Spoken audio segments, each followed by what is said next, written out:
झाडे लावा झाडे जगवा या सामाजिक संदेशाचे पालन अनेक जण करत असताना वाढलेल्या झाडांवर कोपरीत अंधश्रद्धेचे प्रकार सुरू आहेत। ठाणे पूर्व मेडबंद रोड स्वामी समर्थ मठ रस्त्याच्या कडेला झाडांवर अज्ञातांनी लाल कपड्यात लिंब बांधली असून जादू टोण्याचे उतार देखील टाकलेले आढळून येत आहेत। ऐन रस्त्याच्या कडेला दर्शनी भागात अशी अघोरी कृत्य होत असल्याने परिसरात फिरायला येणाऱ्या व्यक्तींमध्ये भीती निर्माण होत आहे। ठाणे पूर्व स्वामी समर्थ मठाकडे जाणाऱ्या रस्त्याच्या दोन्ही कडेला स्थानिक नागरिकांनी झाडं लावून त्यांची जोपासना केली आहे। झाडांनी चांगला जोम धरल्यामुळे या भागात सकाळी आणि संध्याकाळच्या वेळेत नागरिक मोठ्या संख्येने फिरायला येतात। मात्र गेल्या काही महिन्यांपासून येथे जादू टोण्याच्या घटना वाढीस लागल्या आहेत। येथील 7 ते 8 झाडांना लाल कपड्यात लिंबू गुंडाळून लावले आहेत। अंधश्रद्धेवरती घाला घालण्यासाठी महाराष्ट्र राज्यात जादूटोणा विरोधी कायदा अंमलात आला असला तरी या अघोरी प्रथा कमी होत नसल्याची खंत स्थानिक नागरिक स्वप्नील कोळी यांनी व्यक्त केली आहे। याच परिसरात काही दिवसांपूर्वी बोराच्या झाडावरती अज्ञात व्यक्तीने अघोरी कृत्य केल्याचे दिसून आले। या झाडावर 7 ठिकाणी काळ्या रंगाच्या 7 रिबिनी बांधून तेथे पूजा अर्चा केली होती। या ठिकाणी काही वेळा लाल काळ्या कपड्यात उतारे देखील काढलेले असतात। त्यामुळे या परिसरातून जाणाऱ्या व्यक्तींमध्ये कळत नकळत भीती वाटताना दिसते। तसेच जीवनाला त्रासलेले कौटुंबिक समस्या अशा प्रकारातून सुटकारा मिळावा म्हणून काही जण भोंदूबाबांच्या नादी लागतात, नवस जादूटोणा इत्यादी अघोरी प्रकाराच्या आहारी जात आहेत। मात्र यामुळे भोंदूबाबाचं फावतं आहे। लोकांच्या कमकुवत मनाचा हा बाबा पैसे उकळण्यासाठी उपयोग करून घेत आहेत। त्यामुळे लोकांनी वेळीच जागृत होण्याची गरज आहे। सर्व नागरिकांना आवाहन करण्यात येत आहे की सध्या डासांमार्फत पसरणाऱ्या डेंग्यू या आजाराचा प्रसार रोखण्यासाठी प्रत्येकाने पुढील प्रमाणे कार्यवाही करावी। डेंग्यू आजार एडिस इजिप्ती हा डास चावल्याने होतो। या डासांची पैदास साचलेल्या किंवा साचवलेल्या स्वच्छ पाण्यामध्ये होते। 8 दिवसांपेक्षा जास्त दिवस पाणी उघडे व साचून राहिल्यास त्यात डास अंडी घालतात। अंड्यांच्या अळ्या तयार होऊन पुढे डास तयार होतात। यासाठी आपल्या घरातील पाणी साठे उदाहरणार्थ बॅरल्स, पिंपे, टाक्या, हौद, रांजणे इत्यादी दर आठवड्याला रिकामे करून घासून पुसून कोरडे करून पुन्हा भरावे। 1 दिवस कोरडा दिवस म्हणून पाळावा। पाणी साठ्यांना घट्ट झाकणे बसवावीत किंवा जुनी साडी, चादर, धोतर यांनी बांधून झाकून ठेवावीत, म्हणजे डास त्यात जाऊन अंडी घालणार नाहीत। घराच्या गच्चीवर, आजूबाजूला, अंगणात कोठेही पाणी साचू देऊ नये। भंगार सामान उघड्यावर टाकू नये, उदाहरणार्थ टायर्स, प्लास्टिक सामान, कुंड्या, टाकाऊ वस्तू इत्यादी।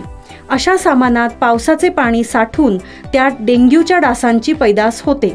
घरातील कूलर्स, फ्रीजच्या पाठीमागील ट्रे हे देखील वेळोवेळी कोरडे करावेत। लक्षात ठेवा, नुसत्या फवारणीने डास घनता कमी होत नाही, तर त्यासाठी डास पैदास ठिकाणे नष्ट करणे ही आपल्या सर्वांची जबाबदारी आहे। कोणताही ताप अंगावर न काढता जवळच्या शासकीय रुग्णालयात मोफत औषधोपचार घ्या। अशा प्रकारे नागरिकांनी सहकार्य केल्यास डेंग्यूचा प्रसार रोखणे सहज शक्य आहे।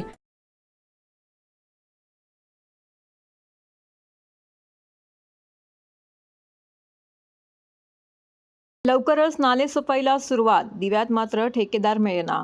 ठेकेदारांच्या अभावामुळे रखडलेल्या नालेसफाईच्या कामाला अखेर मुहूर्त मिळाला असून पुढील आठवड्यापासून शहरातील नालेसफाईला सुरुवात होणार आहे। असं असलं तरी दिवा प्रभागात ठेकेदार पुढे येत नसल्याचं पुढे आलं आहे। पालिका प्रशासनाने मार्च महिन्यातच नालेसफाईच्या कामांसाठी 9 प्रभाग समितीनिहाय निविदा काढल्या होत्या। यात जाचक-अटी आणि शर्तींमुळे ठेकेदारांनी नालेसफाईच्या कामांकडे पाठ फिरवली होती। तसेच यंदा खर्चात देखील 3 कोटींची कपात करण्यात आल्याने ठेकेदार नाराज होते। दरम्यान पालिकेने वारंवार निविदेला मुदतवाढ देऊनही वागळे इस्टेट आणि लोकमान्य नगर वगळता इतर ठिकाणी निविदेला प्रतिसाद नव्हता। त्यानंतर महानगरपालिकेने 22 एप्रिल रोजी निविदेला अंतिम मुदतवाढ देत अटी आणि शर्ती शिथिल केल्यानंतर दिवा प्रभाग समिती वगळता उर्वरित 8 प्रभाग समितींना ठेकेदार मिळाले आहेत। त्यामुळे येत्या आठवड्यात नालेसफाईच्या कामांना सुरुवात होणार असल्याची माहिती वरिष्ठ अधिकाऱ्यांनी दिली आहे। ठाणे महानगरपालिका हद्दीत 9 प्रभाग समिती आहेत। यामध्ये जवळपास लहान मोठे असे 640 नाले आहेत। यामध्ये कळवा प्रभाग समितीतील सर्वाधिक 201 नाले, दिव्यात 131, मुंब्र्यामध्ये 80, नौपाडा प्रभाग समितीमध्ये 49, माजीवाडा मानपाडा 44, वागळे इस्टेटमध्ये 38, लोकमान्य सावरकर नगर प्रभाग समिती अंतर्गत 34 तर उथळसरमध्ये 34 आणि वर्तकनगर समिती हद्दीत 29 नाले आहेत।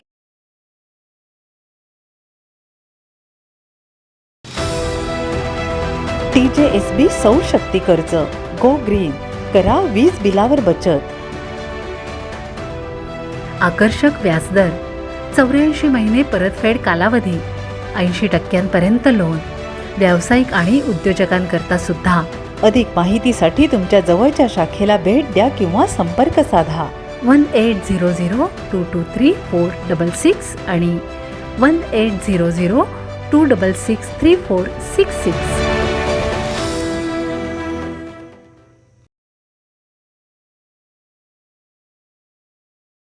राजपत्रित अधिकारी महासंघ बळकट करण्यासाठी ठाणे जिल्हा प्रशासनातील अधिकाऱ्यांनी भरीव योगदान द्यावे. मुख्य सल्लागार श्री ग दी कुलते. महाराष्ट्र राज्य राज्यपत्रित अधिकारी महासंघ हा राज्यातील शासकीय अधिकाऱ्यांचे कुटुंब आहे. अधिकाऱ्यांच्या रास्त मागण्यांसाठी शासनाकडे वारंवार पाठपुरावा करून त्या मागण्या मान्य करून घेण्यात महासंघाची मोठी भूमिका आहे. महासंघाने अधिकाऱ्यांसाठी मुंबईत कल्याण केंद्र बांधण्याचं काम हाती घेतलं आहे.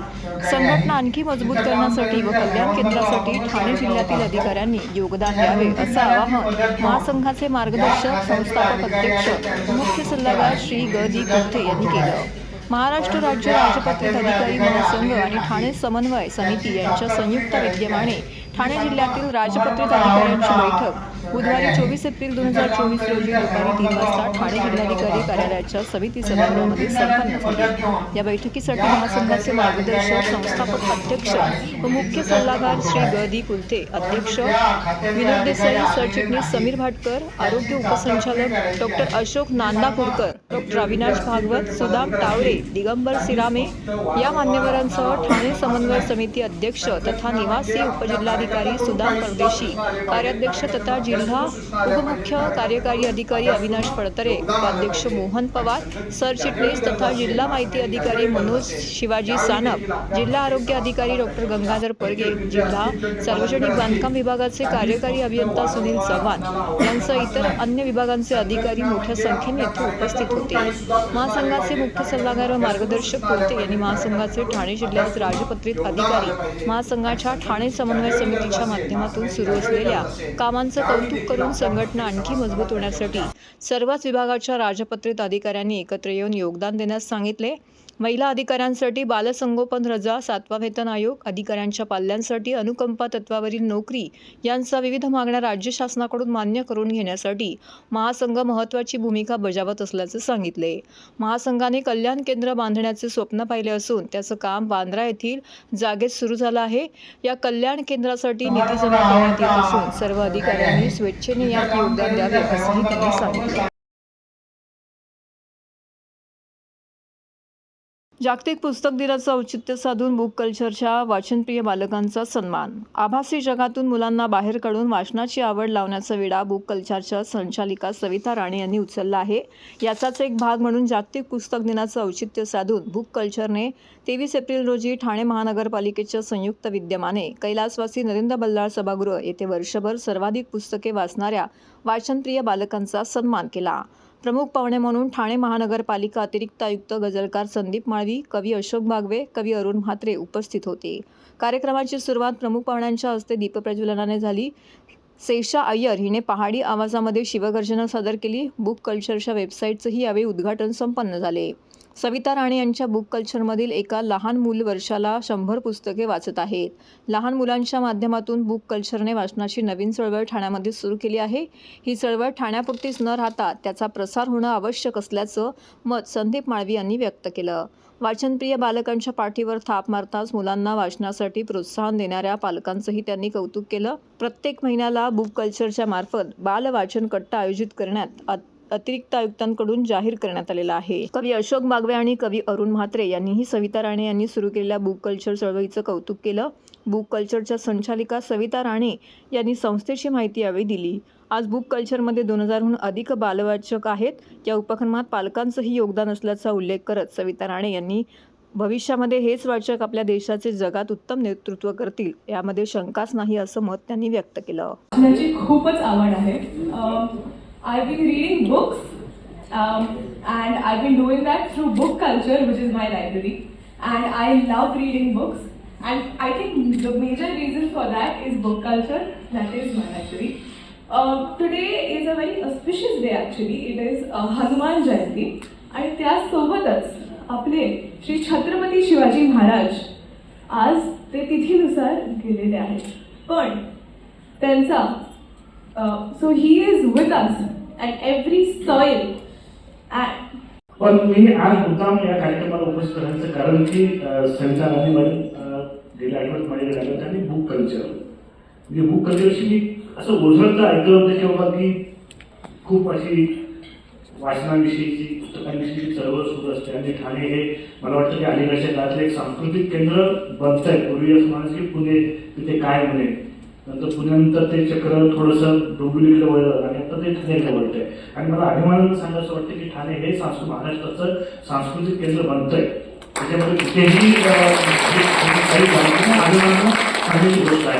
एक अधिकारी म्हणून नाही तर एक ह्या शहराचा नागरिक म्हणून. दगडावर पाय दगड म्हणाला आय आय, परीचा पडला दगडावर पाय दगड म्हणाला आय आय, परी म्हणाली तू तर दगड तुला का होते परिजड. दगड म्हणाला इकडे पहा तेव्हा परीला दिसल्या जखमा दहा. दगड म्हणाला इकडे पहा तेव्हा परीला दिसल्या जखमा दहा. तेव्हापासून साऱ्या परी चालू लागल्या अधांतरी, तेव्हापासून साऱ्या परी चालू लागल्या. म्हणजे त्याला दिलं इतके उत्तम कविता सगळ्या त्यांच्या मी. आता आपलं काय झालंय, आपलं जरा मीडियम बदलल्यामुळे थोडस इंग्रजीचं थोडा नाही आणि पगडा असल्यामुळे, म्हणजे इंग्रजीचा पगडा नव्हे इंग्रजीची पगडीच घातली की काय अशा प्रकारचं वातावरण सगळीकडे आहे. पण यांचं कौतुक करायला पाहिजे खरोखरच की अशा या सगळ्या प्रतिकूल परिस्थितीमध्ये सुद्धा मुलांना हर्ष वाटेल. म्हणजे सगळे जण आज पेपरमधून ओरडतायत राजेश पाटणकर हा एक फार चांगला निवेदक आहे, लक्षात घ्या. आम्ही जर अशा बुक कल्चर मधून आलो असतो याच्यापेक्षा चांगली सुधारलो असतो. कारण आम्ही ते लहान मुलांना पाहताना आम्हाला वाटलं आम्ही किती ढ होतो. काही काही लोक गावातले ढ असतात, म्हणजे गाय इकडे व इकडे मध्ये ढ, गाय ढ व आम्ही आधी चांगले झालो असतो असं मला वाटतं. बुक कल्चर हे गेले 7 वर्ष लहान मुलांच्या वाचन संस्कृतीमध्ये कसं बदल घडेल या निमित्ताने कार्यरत आहे. आणि आज 23 एप्रिल जागतिक पुस्तक दिनानिमित्त आपण हा ठाणे महानगरपालिके इथे ठाणे महानगरपालिका आणि बुक कल्चरच्या संयुक्त विद्यमानाने हा कार्यक्रम आयोजित केलेला आहे. मान्यवर आयुक्त आपले संदीप माळवी सर आणि प्रमुख पाहुणे अशोक बागवे सर, माननीय अरुण म्हात्रे सर हे प्रमुख पाहुणे म्हणून होते. आणि आपण इथे पारितोषिक वितरणाचा कार्यक्रम केला, ज्यांनी गेल्या वर्षभरात आणि गेले 5 वर्ष आपल्यासोबत वाचन प्रक्रियेत जी लहान मुलं आहेत त्या लहान मुलांना आपण इथे पारितोषिक वितरणाचा कार्यक्रम झाला. आणि मान्यवरांचं मनोगत, भाषण आणि पुढे बुक कल्चर कसं कार्यरत राहील या क्षेत्रात याबद्दल चर्चा झाली.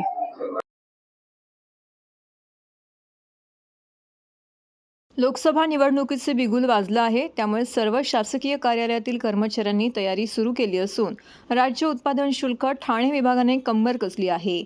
आचारसंहिता लागल्यापासून आतापर्यंत 1,56,72,844 रुपयांचा मुद्देमाल राज्य उत्पादन शुल्क विभागाने हस्तगत केला आहे. यामध्ये 312 गुन्हे दाखल झाले आहेत. त्यापैकी 188 गुन्ह्यांची माहिती मिळाली असून 122 गुन्ह्यांमध्ये अद्याप कोणतीही माहिती हाती लागली नाही. आतापर्यंत गोवा, पंजाब, हरियाणा येथून आलेल्या गाड्या किंवा परराज्यात जात असलेल्या गाड्यांवर कारवाई करण्यात येत असल्याची माहिती ठाणे जिल्ह्याचे राज्य उत्पादन शुल्क विभागाचे अधिकारी निलेश सांगडे यांनी दिली आहे. निवडणुकीच्या पार्श्वभूमीवरती राज्य उत्पादन शुल्कच्या ठाणे विभागाने 2 भरारी पथके आणि कार्यरत अधिकारी कर्मचाऱ्यांमधून विशेष भरारी पथकांची स्थापना करण्यात आली आहे. मतदारांना कोणत्याही प्रकारच्या मद्याचे आमिष दाखवून मतदान होऊ नये यासाठी काळजी घेतली जात आहे. संपूर्ण जिल्ह्यासाठी फक्त 100 कर्मचारी काम करत असून आतापर्यंत 190 आरोपींना अटक केली आहे, तर 9 वाहने जप्त केली आहेत. विशेष म्हणजे या आरोपींमध्ये एका महिलेचाही समावेश आहे. अवैध दारू निर्मिती आणि विक्रीवर बारकाईने लक्ष असल्याची माहिती राज्य उत्पादन शुल्क विभागाचे ठाण्याचे वरिष्ठ अधिकारी निलेश सांगडे यांनी दिली. रेल्वेसाठी RPF आणि GRP यांच्याकडून कारवाई करण्यात येत आहे. रेल्वेमधून देखील तस्करी होऊ नये यासाठी आमची यंत्रणा सतर्क असल्याची माहिती निलेश सांगडे यांनी दिली. लोकसभा निवडणूक 2024च्या अनुषंगाने राज्य उत्पादन शुल्क ठाणे विभागामार्फत 4 तात्पुरत्या तपासणी नाक्यांची स्थापना केलेली आहे. त्याच पद्धतीने आम्ही 3 QRT स्थापन केलेले आहेत. आमची 2 भरारी पथकं सतत कार्यरत आहेत. अवैध मद्य निर्मिती, विक्री आणि वाहतूक यावरती प्रभावी नियंत्रण मिळवण्यासाठी आणि मतदारांना कुठल्याही प्रकारच्या मद्याचं आमिष दाखवता कामा नये यासाठी विभाग 24/7 ॲक्शन मोडवरती आहे. राज्योत्पादन शुल्क विभागामध्ये अवैध मद्य निर्मिती आणि विक्री यावरती नियंत्रण मिळवण्यासाठी जिल्ह्यातला जेवढा स्टाफ आहे तेवढा स्टाफ आम्ही एकत्र करून मासरेडचं नियोजन करत आहोत. त्याचप्रमाणे रात्रीच्या गस्ती घालणे, संशयित वाहनांची तपासणी करणे आणि संशयित आरोपी तसेच संशयित ठिकाणे की ज्या ठिकाणी यापूर्वी मोठ्या मोठ्या केसेस झालेल्या आहेत अशा ठिकाणांची देखील आम्ही तपासणी करत आहोत. राज्योत्पादन शुल्क विभागामार्फत आचारसंहिता लागल्यापासून वेगवेगळ्या माध्यमातून आम्ही कारवाई करत आहोत. आत्तापर्यंत 311 गुन्हे दाखल केलेले आहेत. त्यामध्ये 188 वारस गुन्हे आहेत, 123 बेवारस गुन्हे आहेत. त्यामध्ये आम्ही 190 आरोपींना अटक केलेलं आहे आणि 9 वाहनं जप्त केलेली आहे. या सगळ्या कारवाईमध्ये 1,56,72,840 रुपये इतका मुद्देमाल कालपर्यंतच्या कारवाईमध्ये आम्ही जप्त केलेला आहे. राज्योत्पादन शुल्क विभागाचा 2 सिरीजचा ठाणे पॅटर्न जसा पूर्ण राज्यामध्ये इम्प्लिमेंट झालेला आहे त्याच पद्धतीने 5 MPDAच्या केसेस देखील दाखल केलेल्या आहेत. त्यामध्ये एका महिलेचा देखील समावेश आहे. 264 आत्तापर्यंत कलम 93 अंतर्गत बंधपत्र घेण्यात आलेले आहे आणि जिल्ह्यामध्ये शांतता व सुव्यवस्था राहावी आणि लोकसभा निवडणूक ही अतिशय फेअर पद्धतीने आणि चांगल्या पद्धतीने पार पाडावी यासाठी आमचे सर्व अधिकारी कर्मचारी हे काम करत आहेत. आमचं जिल्ह्यातील प्रत्येक अवैध मद्य निर्मिती, विक्री, वाहतुकीवरती बारकाईने लक्ष आहे. ठाणेकरांची सत्याला साथ, राजन विचारे यांची प्रचारामध्ये आघाडी. महाविकास आघाडीचे लोकप्रिय उमेदवार राजन विचारे यांनी प्रचाराला सुरुवात केली आहे. आज सकाळी मासुंदा तलाव येथील जॉगिंग ग्रुपला येणाऱ्या नागरिकांची व ज्येष्ठ नागरिकांची भेट घेतली. त्यानंतर ठाणे मार्केट व ठाणे स्टेशन या ठिकाणी नागरिकांच्या भेटीगाठी घेतल्या. ठाणेकरांची सत्याला साथ देणार असा विश्वास यावेळी त्यांनी व्यक्त केला. राजन विचारे यांनी प्रचारामध्ये आघाडी घेतली असून नागरिकांनी देखील त्याला उत्स्फूर्त प्रतिसाद दिलाय. खासदार राजन विचारे यांना आपणच पुन्हा निवडून देणार अशी ग्वाही मतदारांनी खासदार राजन विचारे यांना दिली. यावेळी प्रकाश पायरे, सुरेश मोहिते, राम काळे, जीवाजी कदम, विजय हांडोरे, राजीव शिरोडकर, शांताराम शिंदे, राजेंद्र महाडिक, सचिन चांदगुडे, संजीव कुलकर्णी, प्रतीक राणे, रमेश शिर्के, आशिष वैती, जगन्नाथ तावडे, संजय दळवी, अमोल हिंगे, दीपक क्षत्रिय, प्रीतम राजपूत, राजेश कदम, महेश म्हात्रे, रचनाताई वैद्य तसेच महाविकास आघाडीचे पदाधिकारी उपस्थित होते.